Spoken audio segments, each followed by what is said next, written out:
Hola, nos encontramos en este extraordinario foro de CITIC 2024 en la Ciudad de México. Soy el doctor Xavier Escudero, cardiólogo clínico e intervencionista en Médica Sur en la Ciudad de México. Soy presidente saliente y gobernador del American College of Cardiology y fui presidente de la Sociedad de Cardiología Intervencionista hace muchos años.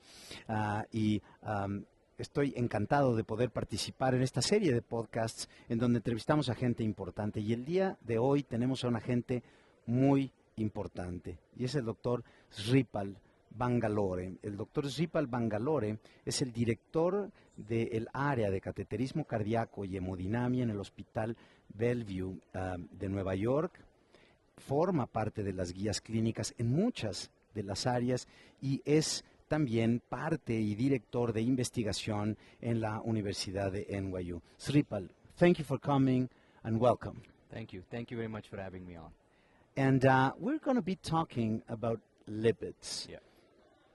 And first of all, one of the main things that happens is we didn't do the things the way we should be doing it, and the patient comes with an acute coronary syndrome. Mm-hmm.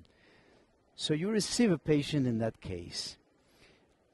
What do we know about the lipid management in the acute phase of a patient that arrives with an acute coronary syndrome? Can you tell us about that? No, absolutely. So I think the key, at least what we do in our clinical practice is if a patient comes in with acute coronary syndromes, all of them will get atorvastatin 80 milligrams. So we start with high-intensity statins, regardless of their LDL cholesterol levels. And part of the reason, of course, it's recommended by guidelines, but we also know from data from a number of clinical trials that it's not an acute lipid-lowering effect. It's the pleiotropic effect around the time of acute coronary syndromes that's going to be beneficial for these patients. Yeah, and how is that? I mean, is there, as we know, some anti-inflammatory effect amongst another mechanisms? How can you tell the audience what are those pleiotropic effects? Yeah, so absolutely. So there are a number of trials which have tested indirectly pleiotropic effects such as improvement in endothelial function, mainly by anti-inflammatory, anti-platelet and plaque stabilization effects. And what we've seen in all of these trials are, if you look at the curves between high-intensity statins and even placebo, in ACS patients, the curves start separating within 24-48 hours. And we clearly know in 24-48 hours, the lipid levels are not going to significantly decrease. Along those lines, I mean, there is now, I see a recent trend, like many people like combination therapy, they start ezetimibe. To me, that's great, but I want to point out that clinical trials have already clearly shown ezetimibe by itself does not have pleiotropic effect. So that's why in my practice, I tend to maximize first start in an acute phase, high-intensity statins, and later down can consider any other therapies. Okay, so then you do this loading dose, let's say, and then what do you do afterwards? I mean, before you bring the patient home, do you always take the patient with dual therapy? Do you wait 4 to 6 weeks to adjust that to a double therapy? What do you do? Yeah, no, it's a great question. So, now since we are in an interventional meeting, I can tell you, since you use the term loading, as interventionalists, we are used to loading with DAPT, dual antiplatelet therapy. But, I was showing some of the published data in this conference about loading with statins prior to PCI and the significant benefit. I mean, there is a 30-day reduction in MACE. There is a significant reduction in slow flow or no reflow if you have a patient with STEMI, if you preload them prior to PCI. There is also significant improvement in microvascular function in patients who are undergoing cath. So there is a lot more effect you can benefit by preloading them prior to PCI. So that's one thing. And going back to your question, what do I do at the time of discharge? What we do is, we have a lipid levels, LDL levels, and we have started the patient on high-intensity statins. If the lipid level is, say, for example, 180, I know that the high-intensity statins will get me down by 50%, so it's only 90. And if my goal for this particular patient is less than 55, for that matter, you're not going to reach. So for those patients, at the time of discharge, I add on another agent, so ezetimibe. So they will go out on combination therapy of high-intensity statin and ezetimibe.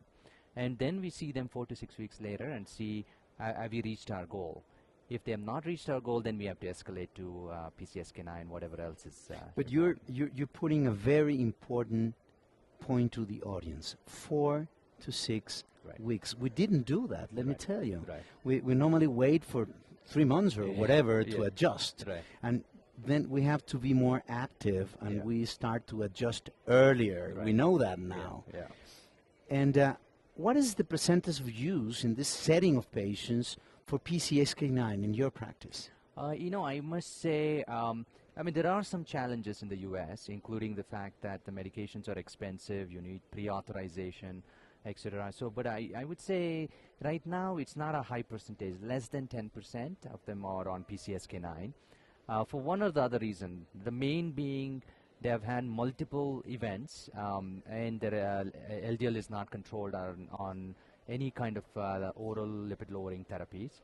We do have a small proportion of patients who are just intolerant, and the only way is for using PCSK9. But going back to your point, the therapeutic inertia you were talking about, people waiting 3 months before doing anything. Typically what happens is the patient may miss that 3 months appointment. Now it's no longer 3 months, it's 6 months. It's like 1 year. And this is the main reason, what we have shown from a number of clinical trials in the past is whatever you started the patient in the hospital, they're more likely to continue it at 1 year. And that's the main reason. So if I feel like the LDL levels is too high, I want to start them in hospital before they leave the hospital, because at 1 year they're more likely to continue that. So, so we're actually talking about very high-risk patients, and you made that very clear. The LDL goal is going to be below 55, and there are going to be a lot of patients that we cannot going to do that with still double oral therapy, and we're going to need an additional treatment. We talked about PCSK9, and we're going to be needing PCSK9 in a lot of patients. What do you think about, we don't have strong data on that, but what do you think the introduction of inclisiran in this acute phase, let's say, patients, are we going to be using that? Yeah. So the best part of inclisiran, I would say, is it goes around the issue of compliance. Instead of twice weekly, once every 2 weeks injection, monthly injection with PCSK9, it's now, 6 months, etc. So I like it because of that. It's like yearly flu shot, for example. We need more data in the acute phase, and because we don't have clinical trials to say, okay, if you give them, if you ask me, this is on my wish list to say we need a clinical trial where we say ACS patient, we do everything, do PCI, etc.